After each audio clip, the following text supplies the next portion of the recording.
Yan, nakulaon, no? Ay, siyan.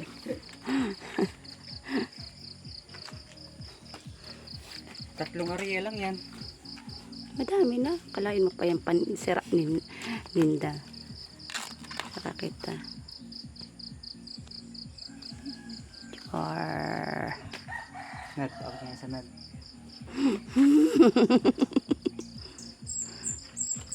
Mag-ina. Usok mo, lapit mo ng konti. Yan, yan. Okay na. Yan. Ang dami, ah. Isdang buhi. Tiba-tiba na kayo niyan. Talo ngayon, naggawas ka na kula. Ito, hatiin nyo itong dalawa. Magkaiba ba sila ng bahay? Diba? Ah, magkaiba pala ng bahay yan. Kala ko saro lang. Apatin natin na hati na.